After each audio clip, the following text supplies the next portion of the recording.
तो आज मैं आप लोगों को एक केस स्टडी देने जा रहा हूँ, राइट। आप लोगों के पास 15 मिनट्स होंगे। 15 मिनट्स में आप लोग उसके आंसर लिख सकते हो। आंसर लिखने के दो तरीके हैं। एक, या तो आप इसी में टाइप कर दो जूम में ही, पर जूम में टाइप करोगे तो आप ऊपर नीचे जाओगे तो आपको क्लियर नहीं समझेगा। और suppose after writing certain paragraph, अगर आप थोड़ी देर के बाद अगर रिटर्न जानना चाहो तो आप अपने पुराने पैराग्राफ को अच्छे से नहीं देख पाओगे।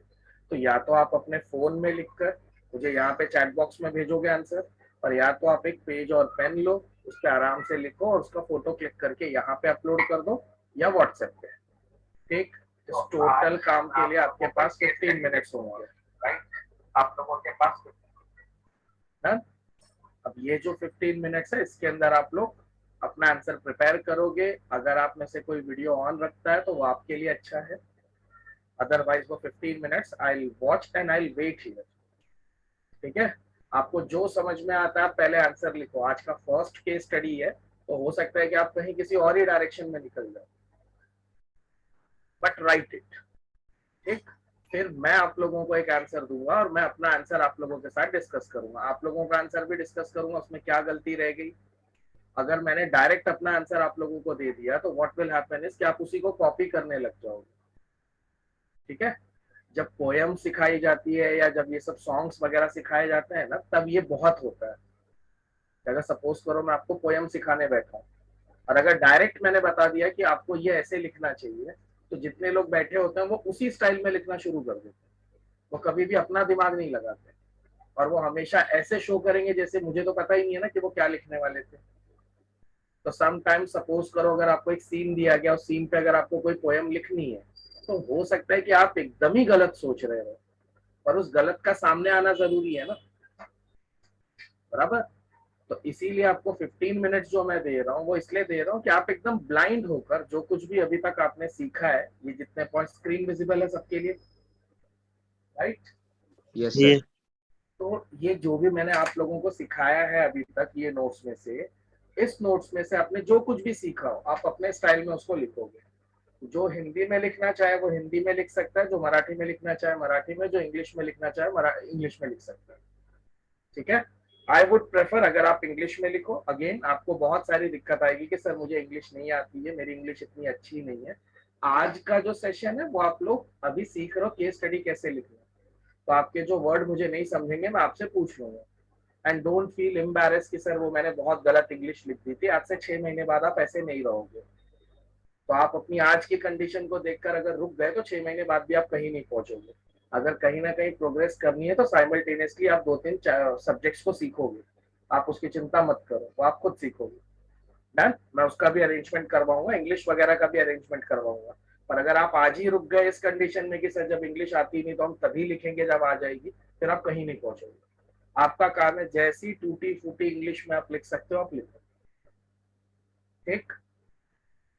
आंसर लगभग लगभग आप 200 वर्ड्स में लिखोगे। अभी आपको वो सब चीजों का भी अंदाजा नहीं होगा, तो इसीलिए मैं चाहता हूँ कि आपको जैसा जमे, जिसको 4 पॉइंट जम रहा है वो 4 ही पॉइंट में लिख दे, जिसको 40 पॉइंट जम रहा है वो 40 पॉइंट लिख दे। 4 वाले को भी आज अलाउड करेंगे हम लोग, 40 वाले को भी अलाउ करेंगे। हिंदी इंग्लिश मराठी तीनों लैंग्वेज को अलाउ करेंगे हम लोग। प्लस उसमें चाहे जितनी ग्रामेटिकल मिस्टेक हो सब अलाउ होगी। डन। क्योंकि जब आप धीरे धीरे केस स्टडी को समझोगे तो फिर आपको अंदाजा आएगा अच्छा ये, और प्लस जब मेरा आंसर आप देखोगे तो फिर आपको उससे और बेटर गेस मिल जाएगा कि अच्छा इतना बड़ा लिखना था, ऐसे ऐसे लिखना था। अगर मैं ही पहले अपना आंसर दिखा दूंगा तो फिर आपका खुद का दिमाग नहीं चलेगा, आप मुझे ही कॉपी करना शुरू कर दोगे। तो आप में से भले ही आपको थोड़ा डर लगे, एम्बैरेसिंग लगे, बट आपको 20 मिनट या 15 मिनट आपको दिमाग लगाना है। जो लगा सकते हो लगा। ठीक है। तीनों भाषाएं मैंने अलाउ कर दी है।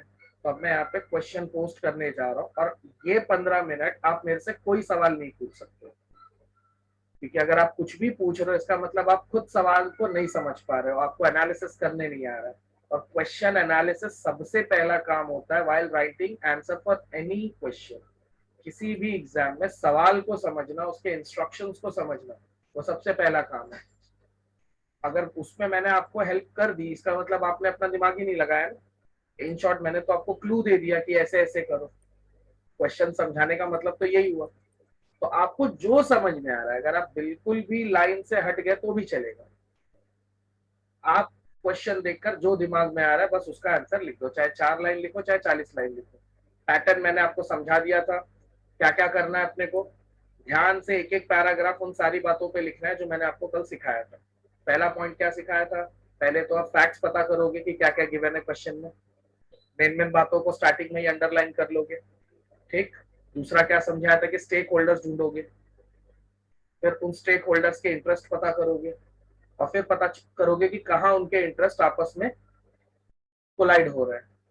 वहीं से आपको क्या मिल जाएगा, एथिकल डायलेमा। और जैसे एथिकल डायलेमा मिलेगा, ऑब्वियस है कि डायलेमा में हो तो तुम्हारे पास दो डिसीजन होंगे। डायलेमा होता ही तब है जब दो डिसीजन होते हैं।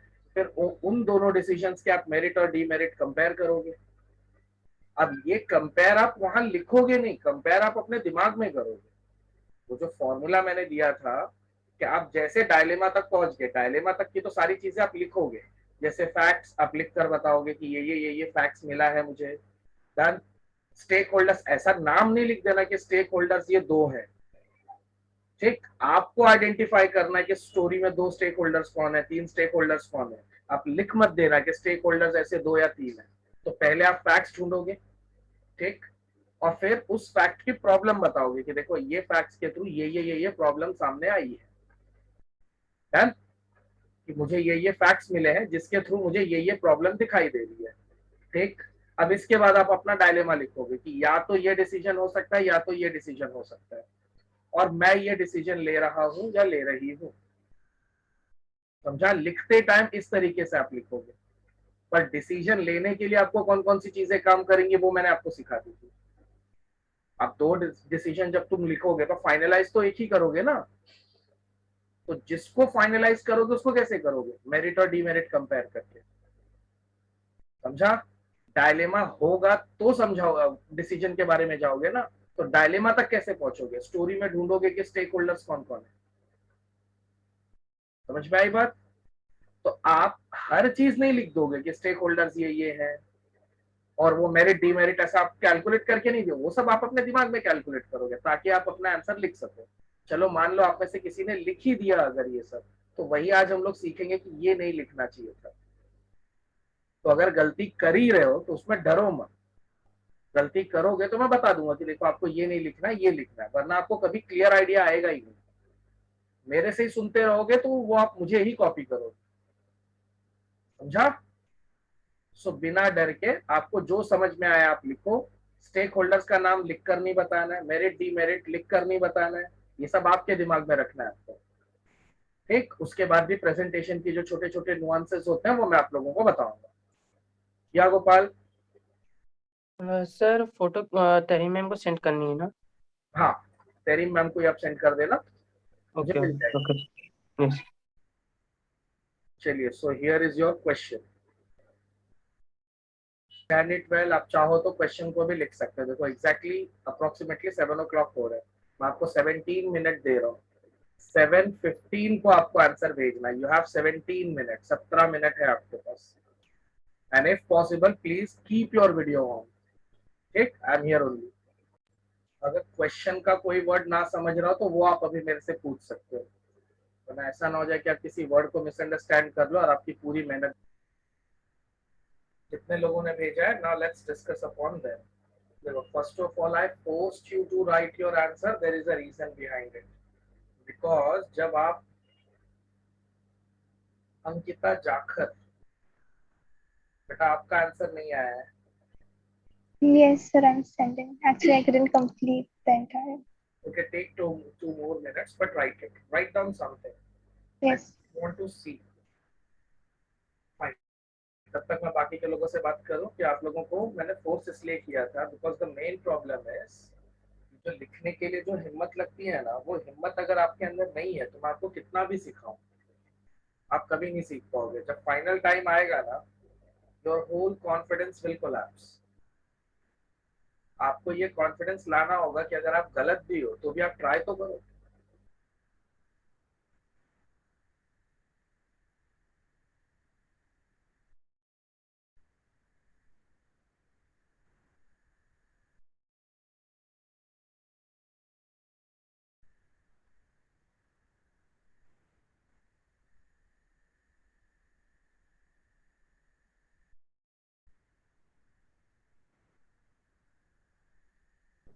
आप लोगों को पता है ये केस स्टडी कितने मार्क्स के लिए आता है? एक केस स्टडी नो 20 मार्क्स के लिए होता है, और ऐसे 6 मिलेंगे आपको। 120 मार्क्स के हैं ये। सॉरी सर, सुना ही नहीं दिया, कितने मार्क्स को? 20 मार्क का एक आता है और ऐसे 6 आएंगे। तो आप सोचो, मतलब 120 मार्क्स का सिर्फ केस स्टडी आता है। तो अगर मैंने ये टॉपिक चुना था आप लोगों के लिए तो कुछ सोच समझ के चुना था मैंने। और सबसे जल्दी पढ़ाकर खत्म करने वाला या समझ के खत्म करने वाला टॉपिक भी यही है, क्योंकि इसके मेन पॉइंट्स बहुत कम है। बाद में बच्चों को प्रैक्टिस करनी रहती है, तो वो अलग अलग केस स्टडीज दे दे के वो प्रैक्टिस करवाई जा सकती है। तो पहले तो आप लोग एक बात याद रखो कि एक सिंगल केस स्टडी 20 मार्क्स की है। अप्रोक्सीमेटली आप 15 मिनट ले सकते हैं लिखने के लिए, जो मैंने आपको दिए थे। उस 15 मिनट में आपको सवाल को समझना होता है, आपके राइटिंग स्पीड का ध्यान रखना पड़ता है, ठीक। और दूसरा कि 250 वर्ड्स में आप उसको लिख सकते हो। 250 वर्ड्स कितने होते हैं, अभी आप थोड़ा सा उसका एक व्यू देखोगे आप।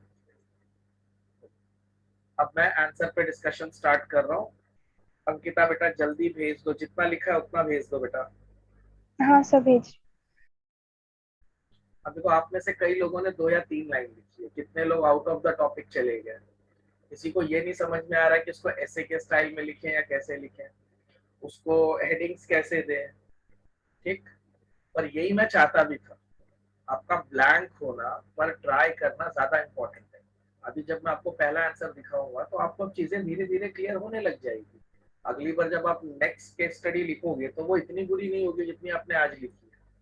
और अगर आप ये सोचकर भाग रहे हो कि सर मेरे को कुछ नहीं समझ रहा है, मैंने इतना तो बता ही दिया था कि आप पैराग्राफ वाइज में ये पॉइंट्स को फॉलो करते जाओ। अगर आप 3-4 चीजों को भी फॉलो करोगे तो थोड़ा तो लिख लोगे। अब जैसे आप में से कई लोगों के आंसर्स एकदम आउट ऑफ द टॉपिक है, बट दैट इज ओके। आप उतनी अच्छी इंग्लिश नहीं लिख पाए, but that is also okay, क्योंकि वो लिखते लिखते ही आएगी।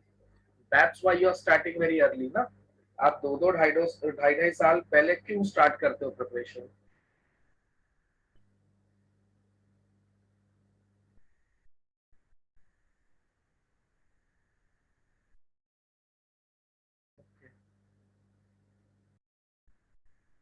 चलिए, अंकिता जी का भी आंसर आ गया। नाउ सी, तो पहले तो आपको क्वेश्चन को अप्रोच कैसे करना था। और ये एक स्टैंडर्ड, ऐसा नहीं है कि आप हर अगली बार भी एकदम इसी तरीके से आप आंसर लिखोगे। आपको एक रेंज मिलता जाए, आपको थोड़ा थोड़ा चीजें क्लियर होती जाए। तो जजमेंट के लिए मैं इसका एक आंसर दे रहा हूँ। और ऐसा नहीं है कि जो आंसर मैं देने जा रहा हूँ वो 100% परफेक्ट है, but it is near to perfect. इस बात का ध्यान रखना, जिससे कि आपको गेस मिल जाए। तो जब ऐसा क्वेश्चन आता है तो सबसे पहले आप प्रॉब्लम को अप्रोच कैसे करोगे, आप इस वे में अप्रोच करोगे। ये पॉइंट आपके आंसर में नहीं होगा, ये बस मैं अपने एक्सप्लेनेशन के लिए आपको बता रहा हूँ कि आपको इस क्वेश्चन को इस स्टाइल में अप्रोच करना चाहिए था। सबसे पहले आपको क्या करना चाहिए था, you should have discuss issues such as political carelessness, insensitivity and lack of values. पहले तो आपको इन बातों पे थोड़ा सा लिखना चाहिए कि देखो यहाँ पे जो पॉलिटिकल पार्टी है वो एकदम केयरलेसली एक ऐसा एक्ट कर रही है जो इस वक्त स्टेट में बैन है। समझ में आई बात? तो पहले आपको थोड़ा सा उसके बारे में लिखना चाहिए था। ओके, आई होप आप लोगों को ये विजिबल होगा। विजिबल यस है सर। ना? Yes sir. पहले आप थोड़ा सा लिखोगे, डिस्कस इशू सच एज कि ये प्रॉब्लम्स हो रही है वहां पे। दूसरा, highlight the duties as a ethical. अब आप अपने बारे में लिखोगे कि एज अ एथिकल जर्नलिस्ट मेरा ये काम है, ठीक। तीसरा, discuss the action which you would take. ये 3 पार्ट में अगर आप अपना आंसर डिवाइड कर देते हैं आराम से आंसर मिल जाता है, ठीक। देखो, जो जो पार्ट आपके लिए इंपॉर्टेंट थे, जिन पे आपको ज्यादा ध्यान देना चाहिए, वो कौन कौन से पार्ट थे।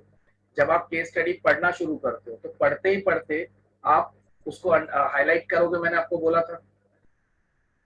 यस, तो जब आप हाईलाइट करना शुरू करोगे तो देखो आपके लिए इंपॉर्टेंट पॉइंट्स।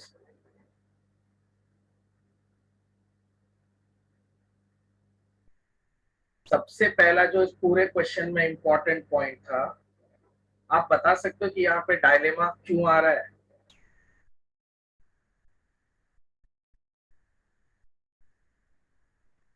क्योंकि आप इंटर्न हो। ये है आपके डायलेमा की वजह। आप कोई बड़ी अथॉरिटी नहीं हो।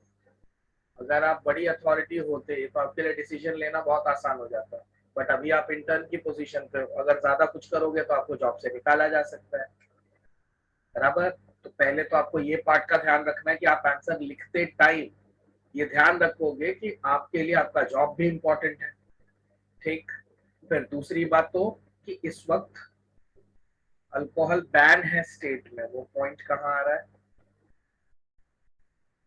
कंजम्पशन। यस। याद है तो थर्ड लाइन में consumption of alcohol has been declared illegal in the state and few months ago वो बैन हो गई है।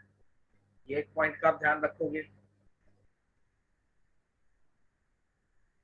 रूलिंग पार्टी ने पार्टी ऑर्गेनाइज की है, ये भी ध्यान रखोगे। क्यों? क्योंकि वो पार्टी इन पावर है, तो आप कुछ भी करोगे तो आपके खिलाफ भी एक्शन हो सकता है, इसीलिए तो आप डायलेमा में फंसे हुए। अगर कोई दूसरी पार्टी होती तो आप ले लेते एक्शन, देख लेते जो होता सो होता, पर रूलिंग पार्टी यही।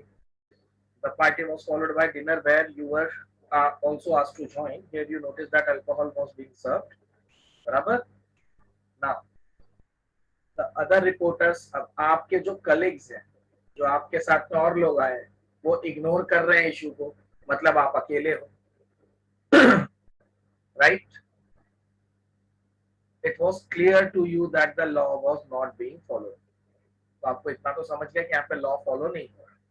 अब आप अपने आंसर को 3 पार्ट में डिवाइड कर देते हैं। पहला पार्ट होना चाहिए जहाँ पे आप इशू डिस्कस करो कि देखो यहाँ पे ये इशू चालू है।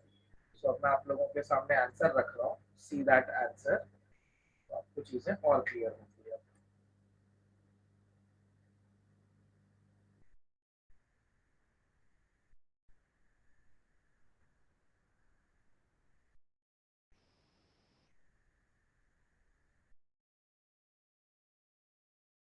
ढाई सौ शब्दों का आंसर इतना बड़ा होता है, तो आपके लिए ये भी एक जरा सीखने वाली बात है। आपको लेंथ पे भी ध्यान रखना है, इतना भी छोटा आंसर नहीं लिखना है कि आपके आधे मार्क्स तो बस इसलिए कट जाए क्योंकि आपने ज्यादा कंटेंट प्रोवाइड नहीं किया। तो थोड़ा कंटेंट भी होना चाहिए।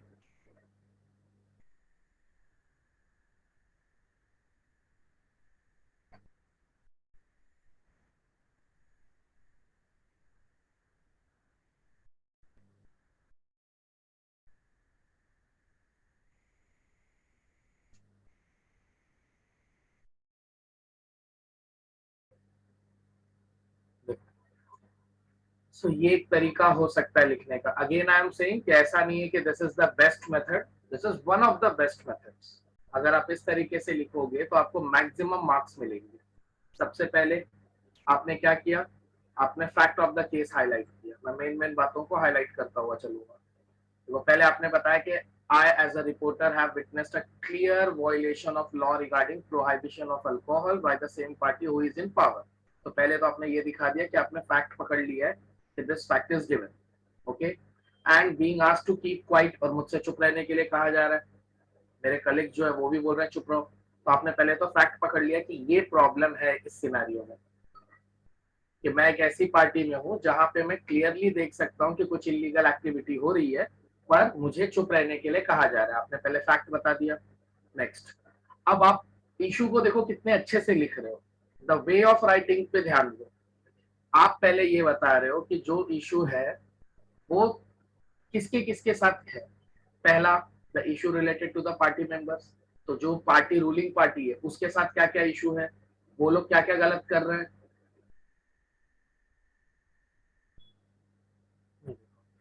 पहला, breaking of the law of banning alcohol consumption. जो अल्कोहल कंजम्पशन का लॉ बन गया है उसको बैन करने के लिए जो लॉ बना है उसको वो लोग ब्रेक कर रहे हैं। पॉलिटिकली केयरलेसनेस दिखाई दे रही है आपको, बराबर। वो लोग कुछ भी ध्यान नहीं दे रहे हैं। नेक्स्ट, डिसऑनेस्टी दिखाई दे रही है आपको। इनअप्रोप्रिएट बिहेवियर का मतलब होता है अनुचित व्यवहार, सही बिहेवियर नहीं है ये उनका। difference is seen while implementing the law versus following them in letter and spirit। मतलब यहाँ पे क्लियर कट दिखाई दे रहा है कि लॉ बनाने में और लॉ फॉलो करने में डिफरेंस है इनके। लॉ तो इन्होंने बना दिया पर खुद ही फॉलो नहीं कर रहे, बराबर। नेक्स्ट, पॉसिबल मिसयूज ऑफ, ये सबसे इंपॉर्टेंट पॉइंट है। फोर्थ पॉइंट सबसे इंपॉर्टेंट पॉइंट, क्योंकि देखो अगर पार्टी में आप थोड़ा सा सीन को समझो, जितनी जल्दी सीन में जाओगे उतना अच्छा आंसर लिखोगे। जैसे यहाँ पे आपको समझाया गया कि स्टेट में अल्कोहल बैन है पर पार्टी में सर्व हो रही है, तो आपको थोड़ा सा, ये आंसर सचिन ने लिखा है, ठीक, कि आपको थोड़ा सा ध्यान देना चाहिए कि ये अल्कोहल आई कैसे। जब स्टेट में अल्कोहल बैन है फिर भी अगर पार्टी तक पहुंच गई, इसका मतलब ये स्मगलिंग हुई है।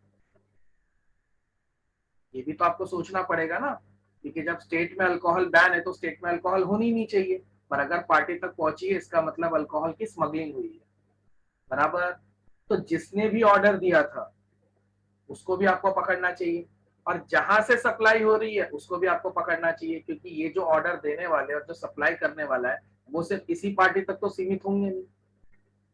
जाहिर सी बात है चुपके चुपके और भी लोगों को बेच रहे होंगे। फिर आपने इस पार्टी में देखा ना अल्कोहल, बट कोई ना कोई सिस्टम तो है जिसकी वजह से यहाँ तक ये अल्कोहल पहुंची है। जब स्टेट में ही बैन हो गई तो यहाँ तक पहुंची कैसे? समझ गए ये बात? तो जो लास्ट पॉइंट है वो सबसे ज्यादा इंपॉर्टेंट है। अब ये सारे पॉइंट्स किससे कंसर्न है? पॉलिटिकल पार्टी से।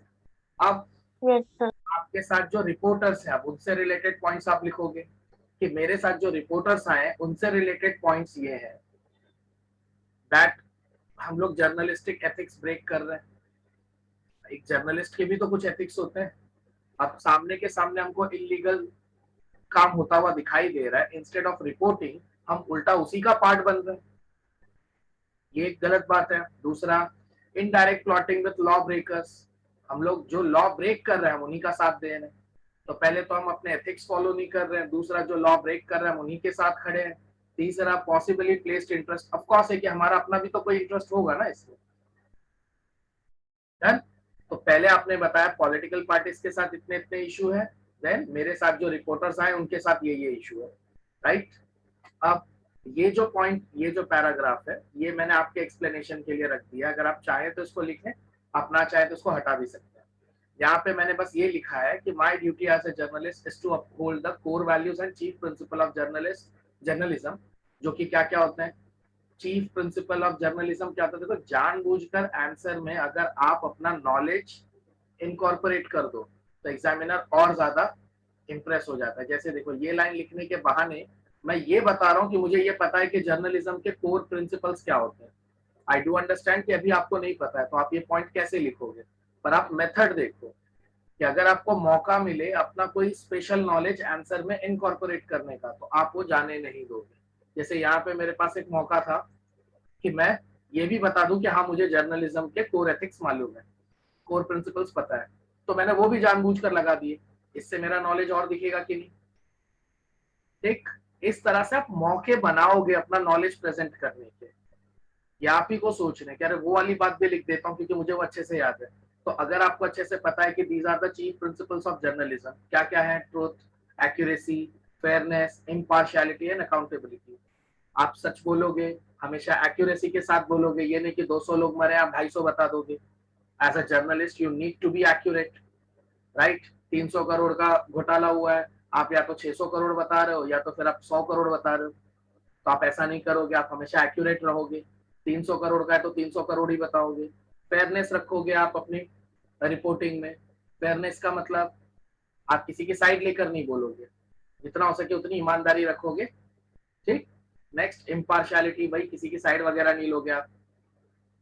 नेक्स्ट, अकाउंटेबिलिटी, आप पूरी जिम्मेदारी के साथ रिपोर्टिंग करोगे कि अगर कल को कुछ भी गलत होता है तो you will be held responsible for that reporting. Okay, तो ये सब आपको पता है तो थोड़ा आपने वो भी लिख दिया यहाँ पे। Now as a reasonable citizen it is my duty to abide by the law. अब ये एक कॉमन स्टेटमेंट है, थोड़ा आंसर भरने के लिए और देखने के लिए भी अच्छा लगता है। तो एक रिस्पॉन्सिबल सिटीजन की तरह ये मेरा काम है कि मैं नियम और कानून का पालन करूं। अबाइड बाय द लॉ मतलब मैं रूल्स एंड रेगुलेशंस के साथ रहूं और काम करूं, ठीक। Now of the land and to help the authorities in its implementation. और मेरा काम क्या है कि मैं पहले तो खुद लॉ का पालन करूं, प्लस जो अथॉरिटीज हैं उनको भी मदद करूं इम्प्लीमेंटेशन में। कौन अथॉरिटी की यहाँ पे बात हो रही है? पुलिस वगैरह की। अगर मैं उनको ये बता दूं कि यहाँ पे इलीगल हो रहा है तो मैं वो अथॉरिटी की मदद कर रहा हूँ कि नहीं? Now they can come and red here. तो मेरा काम बस ये नहीं है कि मैं अपने बस खुद ही मैं लॉ फॉलो करता जाऊं, मेरा काम ये है कि अगर मुझे कहीं पे भी कुछ भी इलीगल होता हुआ दिखाई देता है तो उस चीज से कंसर्न अथॉरिटी को मैं इन्फॉर्म करूं ताकि वो आकर राइट एक्शन ले सके। Yes, next, I should report any visible breaking of law. अब ये आपने अपनी कंडीशन समझाई है कि ये इशू के साथ मैं इस कंडीशन में हूं कि मैं एक जर्नलिस्ट हूं तो मुझे ये प्रिंसिपल सिखाए गए, प्लस एक सिटीजन होने के नाते मुझे ये सब भी मेंटेन करना है। तो आप अपनी कंडीशन लिख रहे हो कि देखो मैं इस कंडीशन में हूं। नाउ अब आप अपना डायलेमा लिख रहे हो जिसको मैंने हाईलाइट किया है, पॉइंट नंबर सी। अब क्या है dilemma? I have two alternatives. पहला, या तो मैं चुप बैठूं और या तो मैं रिपोर्ट कर दूं इंसिडेंट को। स्टेक होल्डर्स कौन है? मी वर्सेस स्टेट चल रहा है। स्टेट मतलब गवर्नमेंट। तो या तो मैं उनका फायदा देखूं कि गवर्नेंस ऐसे अच्छे से चले, या तो मैं अपना पर्सनल बेनिफिट देखूं और मैं भी चुप हो जाऊं अपने फ्रेंड्स की तरह। तो इस कहानी में स्टेक होल्डर्स कौन है? एक मैं हूं और दूसरा स्टेट है। अब या तो स्टेट के हिसाब से चलो, स्टेट का इंटरेस्ट देखो। स्टेट का इंटरेस्ट क्या है? स्टेट का इंटरेस्ट है कि जो अल्कोहल बैन हुआ है वो यूज ना हो। समझा? आपका जो स्टेट है, जिस स्टेट में आप रह रहे हो, उसका तो यही इंटरेस्ट है ना। स्टेट क्या चाहेगा कि उसने जो नियम बनाए वो नियम फॉलो हो, राइट? और यहाँ पे आपका इंटरेस्ट क्या है? जो चुप हो जाता हूँ, अपना फायदा निकाल लेता हूँ। दोनों के इंटरेस्ट कंट्राडिक्ट कर रहे हैं कि नहीं? स्टेट चाहता है कि लॉ अप्लाई हो और आप चाह रहे हो कि अगर इसका लॉ अप्लाई करने गया तो मुझे भारी पड़ जाएगा। अब फंस गए कि नहीं डायलेमा में? अब यहाँ पे आप ये नहीं बोल सकते कि सर इसमें क्या फंसने जैसी बात है, मैं रिपोर्ट कर दूंगा। याद रखना आप इंटर्न हो, तो जब जैसे ही वो वर्ड आप भूलोगे आपको लगे इसमें क्या है, रिपोर्ट कर दूंगा मैं। But it is not that so easy. इतना आसान थोड़ी। आप इंटर्न हो, आपकी जॉब चली जाएगी। आपको इस बात का ध्यान रखना है, तभी तो आप फील करोगे ना, कह रहे अब ठीक है अब जॉब जाएगी तो क्या, पर मैं ऐसा ऐसा करूंगा। क्योंकि अगर यही डिसीजन लेना होता तो फिर केस स्टडी देने की क्या जरूरत थी? फिर तो आप किसी डायलेमा में हो ही नहीं, आप सीधे सीधे बोल दो। पर यहाँ पे एक डायलेमा है। अब समझा आपको उन्होंने कितने क्लेवरली वो वर्ड इंटर्न लगा दिया था सवाल में। अगर उस एक वर्ड को वो हटा देंगे तो फिर क्या? फिर तो क्लियर कट है कि तुम्हारे सामने कुछ इलीगल हो रहा है, यू शुड टेक एक्शन। फिर इसमें डायलेमा क्या है? Go and take action. But ऐसा आप नहीं कर सकते। क्यों नहीं कर सकते? क्योंकि आप अभी इंटर्न पोजीशन पे हो, तो आपको भी वो लोग इतना रिटर्न में इतना प्यार मोहब्बत तो देंगे नहीं अगर आपने ऐसे डिसीजन ले लिए तो थोड़ा आपको भी तो झेलना पड़ेगा। अब समझा डायलेमा क्या है? कि या तो चुप हो जाऊं और या तो फिर रिपोर्ट करो। चुप हो जाऊं मैं, मेरा फायदा है। याद है कंफ्लिक्टिंग इंटरेस्ट? अब देखो यहाँ पे इंटरेस्ट का टकराव हो रहा है कि नहीं? या तो चुप हो जाऊं ताकि मेरा फायदा हो, और या तो स्टेट के फेवर में डिसीजन लूं ताकि स्टेट का फायदा हो। अब ये दो इंटरेस्ट है जो आपस में टकरा रहे हैं। अब स्टेट का इंटरेस्ट देखूं या अपना पर्सनल इंटरेस्ट देखूं? ऑफ कोर्स है कि मैं स्टेट का ही देखूंगा, पर आपको ये बात एड्रेस करनी है अपने क्वेश्चन में। ये सब दिमाग में नहीं सोचना। तो लिखोगे कैसे? लिखने का स्टाइल देखो वहां पे ना। अब आप अपना यहाँ पे डिसीजन बता रहे हो। Here you are telling your decision. लेकिन ये आधा ही कॉपी हुआ क्या? आप चाहो तो यहाँ पे ये वर्ड भी लिख सकते हो। ये देखो, यहाँ से यहाँ तक ये रहा आपका डिसीजन 1 और ये रहा आपका डिसीजन 2। याद है मैंने कहा था दो डिसीजन होंगे, दोनों के अपने अपने मेरिट्स डीमेरिट्स होंगे। So here is your D1, here is your D2। अब कंपेयर करो। कंपेयर मन में करना, लिख लिख के मत कंपेयर कर देना। Okay, now by choosing the former I will not only be violating journalistic. ये देखो कंपेयर करना तुमने शुरू कर दिया। ये रहा पहला डीमेरिट कि अगर मैंने चुप रहने वाला ऑप्शन चुना तो मैं जर्नलिस्टिक एथिक्स का वायलेशन कर रहा हूं। ठीक, इससे ये भी पता चलेगा कि मेरे अंदर साहस नहीं है, which also shows lack of courage। मेरे अंदर साहस नहीं है। And an attitude of indifference towards illegality. और इससे ये भी प्रूफ हो जाएगा कि अगर कुछ इलीगल हो रहा हो तो मैं उसके खिलाफ आवाज नहीं उठाऊंगा। तो ये डीमेरिट्स हैं किसके? पहले वाले के। ठीक, क्या ये डीमेरिट्स आप अवॉइड कर सकते हो? जवाब है बिल्कुल नहीं। तो फिर क्लियर होगा कि आप डिसीजन 2 के ही साथ जाओगे। समझ रही है बात? क्योंकि पहले वाले डिसीजन में आपको 3 डीमेरिट्स दिखाई दे रहे हैं। क्या क्या है 3 डीमेरिट्स? पहला, कि आप अपने एथिक्स का वायलेशन कर रहे हो। जो जर्नलिज्म के एथिक्स होता है आप उनका वायलेशन कर रहे हो। दूसरा, इससे तो ये प्रूफ हो जाएगा कि आपके अंदर साहस नहीं है। अब जर्नलिस्ट के अंदर तो साहस होना चाहिए, वो लोग आतंकवादियों के जा जाके इंटरव्यू ले आते हैं, बराबर। बीहड़ के जो डकैत वगैरह होते थे उनके इंटरव्यू ले आते थे। तो आपके अंदर जब साहस नहीं तो फिर क्या कर रहे हो जर्नलिज्म में? जर्नलिज्म बहुत साहस का काम है, आपके अंदर वो है नहीं। दूसरा कि आपको कुछ इलीगल भी हो रहा हो तो उससे कोई फर्क ही नहीं पड़ता। तो ये 3 डीमेरिट्स, क्या आप इसको अवॉइड कर सकते हो? तो फिर सीधे सीधे जवाब मिल गया कि आप सेकंड डिसीजन के साथ ही जाओगे। आप देख रहे हो वहां पे मैंने अब लिखना शुरू किया है, पर ये सारी बातें उस आंसर में है। 2 डिसीजंस हैं उस आंसर में, डायलेमा है उस डिसीजन आंसर में। दोनों डिसीजंस के देखो डीमेरिट्स दिख रहे हैं, बराबर। तो अब आपने डिसाइड कर लिया कि आप डिसीजन 2 के साथ जाओगे, तो अब आप अपना डिसीजन, यहाँ देखो आप अपना डिसीजन लेना, decision and action, D and A लिख दे रहा हूँ, समझ जाना, डिसीजन एंड एक्शन एक्सप्लेन कर रहे हो। अब तक आपने पहले समझाया कि देखो सीन क्या क्या था, क्या क्या प्रॉब्लम्स हो रही थी, मैं किस सिचुएशन में हूँ, मैं किस कंडीशन में, अपनी भी तो कंडीशन बताओगे ना, तभी तो डायलेमा एक्सप्लेन होगा, बराबर। और फिर अब फाइनली आप अपना डिसीजन और एक्शन बताने जा रहे हो। अब वो तो कॉमन है, आप समझ ही गए रहोगे। अब देखो यहाँ पे भी एक जो आप में से 2-3 लोगों ने लिखा है, ये वाला बहुत इंपॉर्टेंट था। आपको जर्नलिस्ट बनाया गया है ना, तो अगर आपको सीन और सिचुएशन की अच्छी अंडरस्टैंडिंग है तो आप तुरंत समझ जाओगे एज अ जर्नलिस्ट आपके लिए कौन सा एक्शन लेना सबसे आसान है। यही कि आप थोड़ा सा वहां के फोटोग्राफ्स ले लो, मंत्री जी के हाथ में ग्लास है, बराबर, छोटा मोटा वीडियो बना लो, बराबर। क्योंकि अगर आप सिर्फ बोलोगे नहीं मैं जाकर कंसर्न अथॉरिटीज को कंप्लेन कर दूंगा, कंप्लेन का कोई बेसिस तो होना चाहिए ना। अगर आप बेसिस नहीं दोगे, बस कंप्लेन दे रहे हो, इसका मतलब आप सोचो आपके पास उतना ज्यादा दिमाग नहीं है, आप आगे की नहीं सोच रहे हो कि अगर कंप्लेन हो भी गई तो ऐसी कंप्लेन का क्या फायदा जिसका कोई प्रूफ ही नहीं है आपके पास। थोड़ा बहुत डिस्कशन होगा, वो रफा दफा कर दिया जाएगा मामला। तो आपको क्या करना चाहिए, आप जब कंप्लेन करने जा रहे हो तो ये भी तो आप ही का काम है कि उस कंप्लेन को आप और ज्यादा सब्सटेंस प्रोवाइड करो। That is also your job ना, टू सब्सटेंशिएट दैट रिपोर्ट, ताकि लोगों को लगे कि हाँ भाई ये सच में हुआ है, कुछ बड़ा प्रॉब्लम है ये। आप सिर्फ जाके बस एक वर्बल कंप्लेंट डालोगे, उससे अच्छा है कि कुछ फोटोग्राफ या वीडियो प्रोवाइड करो, बराबर, ताकि आगे चलकर केस बनने में आसानी हो। तो अगर केस करने जा रहे हो तो ये आप ही का काम है कि उस केस को मजबूत भी बनाओ। आई बात समझ में? तो पहला एक्शन तो सबसे क्लियर था कि आप you I will report the issue with police, ये तो एकदम क्लियर था। पर रिपोर्टिंग में आप ध्यान रखोगे कि आप थोड़ा सा एविडेंस भी प्रोवाइड करो। Take second, the fact that the other group members want me to ignore the issue. अब देखो ये एक मौका है, यहाँ पे ये पॉइंट मैंने इसलिए लिखा है क्योंकि इससे आपकी लीडरशिप क्वालिटी दिखती है। याद है आपको लिडरशिप क्वालिटी दिखानी है एग्जामिनर को, तो ये पॉइंट लिखने का कारण क्या है, ताकि एग्जामिनर को दिखे कि हाँ भाई बच्चे में लीडरशिप क्वालिटी है। क्योंकि आप क्या कर सकते हो, आप चाहो तो एक ही चीज पे हैमरिंग करते बैठो, क्या कि मैं रिपोर्ट कर दूंगा, मैं रिपोर्ट कर दूंगा, मैं रिपोर्ट कर दूंगा। आपको मौके ढूंढने हैं कि क्वेश्चन के अंदर आप अपनी कितनी क्वालिटीज दिखा सकते हो। आप अपना एथिकल बिहेवियर दिखा रहे हो, आप अपनी डिसीजन टेकिंग एबिलिटी दिखा रहे हो, आप अपनी क्रिटिकल थिंकिंग दिखा रहे हो।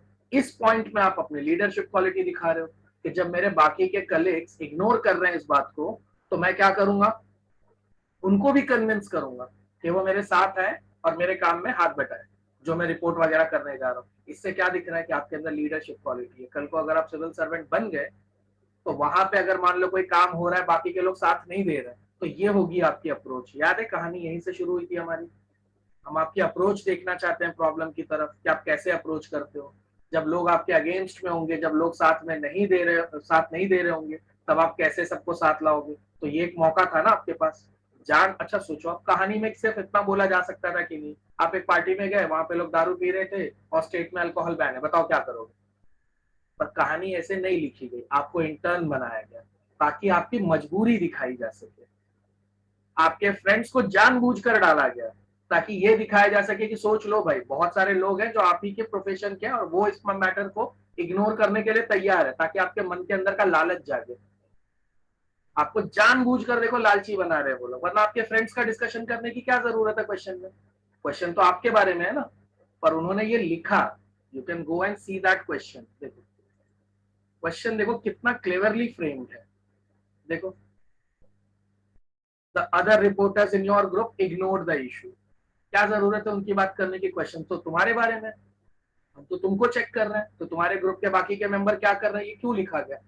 तब ताकि तुम्हारे अंदर लालच जागे, और आप उस लालच को कैसे ओवरकम करते हो हम वो देख पाए।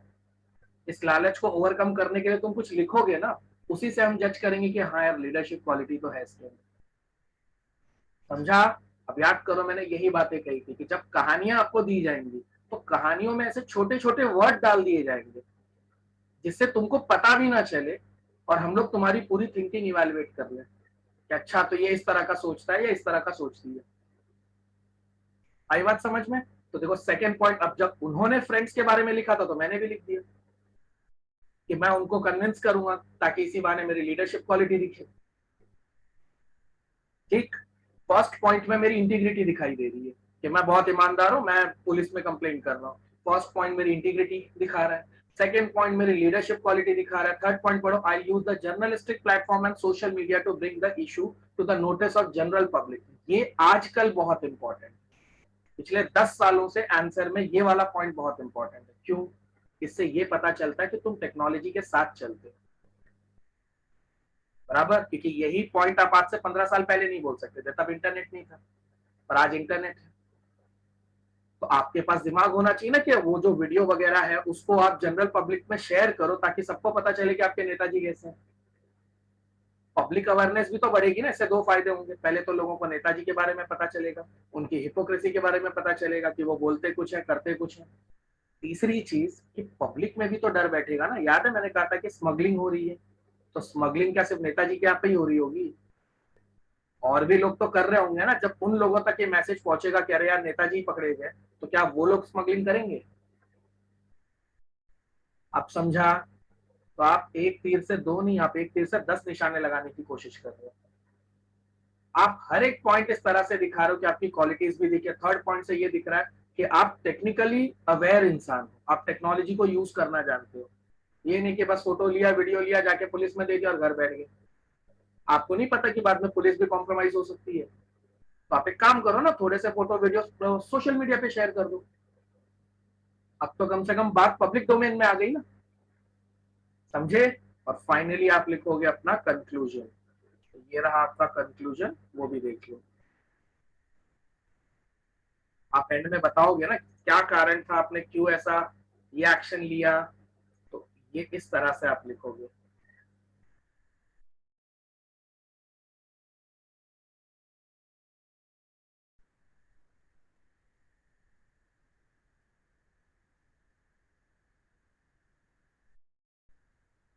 ये देखो, ये रहा आपका फाइनल कंक्लूजन कि आपके एक्शन के पीछे क्या कारण था, यहाँ पे आप बता रहे हो। पहला, reporting the illegal consumption of band substances will help the administration. ये लाइन को मत भूलना, विल हेल्प द एडमिनिस्ट्रेशन। आप कौन हो? Indian administrative officer. आपका काम क्या है? एडमिनिस्ट्रेशन की तरफ अपनी समझ दिखाना ना, तभी तो एग्जामिनर आपसे इंप्रेस होगा।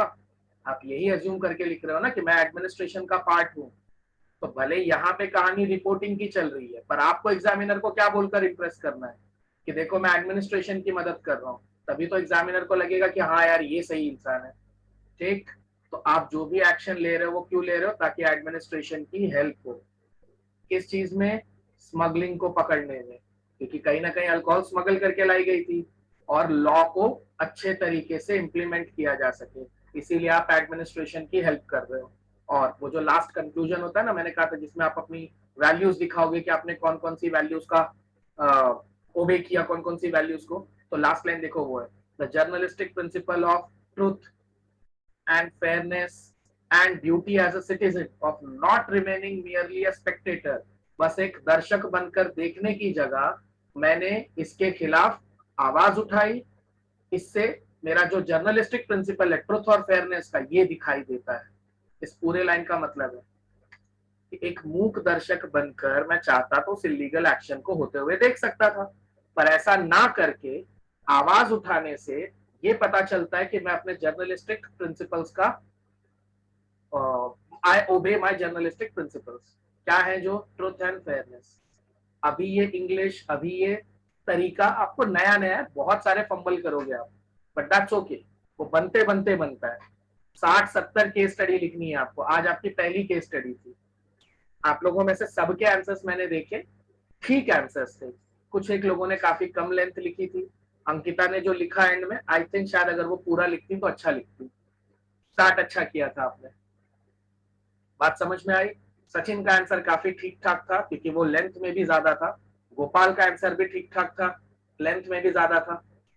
ठीक, तो अब आप लोगों को थोड़ी लेंथ की समझ आ गई होगी। ये नोट्स अभी आपको मिल जाएंगे लेक्चर के बाद में, तो आप उसकी चिंता मत करना। मेरा सजेशन ये है कि ये नोट्स का आप एक प्रिंट आउट ले लो और उसको जरा 2 से 3 बार पढ़ो। 2-3 बार जब आप पढ़ोगे ना, पहली बार जब पढ़ोगे तो आपको आंसर मिलेगा, दूसरी बार है ना वो आंसर के आपको छोटे छोटे सेक्शंस दिखाई देंगे कि आंसर का पहला सेक्शन ये है, आंसर का सेकंड सेक्शन ये है, आंसर का थर्ड सेक्शन ये है। तीसरी चौथी बार में ना आपको उसके अंदर एक फॉर्मूला दिखने लगेगा कि अच्छा पहले ये बताएंगे, फिर ऐसा लिखेंगे, फिर ऐसा लिखेंगे। तो ये फॉर्मूले तक वही इंसान पहुंचेगा जो उसी आंसर को 3 या 4 बार पढ़ेगा। अगर आपने एक बार लिया पढ़ा अच्छा तो ये आंसर, उससे कुछ नहीं सीखोगे क्योंकि यही वाली केस स्टडी थोड़ी आएगी। समझा? अगर आप केस स्टडी लिखने का फॉर्मूला समझना चाहते हो then read it 3 to 4 times, 3 से 4 बार। टेक अ ब्रेक, एक बार पढ़ा 15-20 मिनट जरा आंख बंद करके सोचो, फिर वापस से एक बार पढ़ो, फिर वापस से एक बार पढ़ो और एक बार कल पढ़ो। इससे है ना आपके अंदर कमांड आ जाएगी। जैसे केस स्टडी देखोगे ना दिमाग तुरंत काम करना चालू कर देगा कि पहले ये लिख देता हूँ या लिख देती हूँ, फिर इसके बारे में लिख देता हूँ, फिर इसके बारे में लिख देता हूँ, तुरंत आइडियाज आने शुरू हो जाएंगे। तो ये है केस स्टडी को प्रैक्टिस करने का तरीका। और अभी लेक्चर के बाद में मैं ये आप लोगों को भेज रहा हूँ आंसर, ठीक, पूरा प्रिंटेड है, मैं आप लोगों को डायरेक्ट भेज देता हूँ। Just take a single print out, एक ही प्रिंट आउट पे आ जाएगा और इसी की आप प्रैक्टिस करो जरा।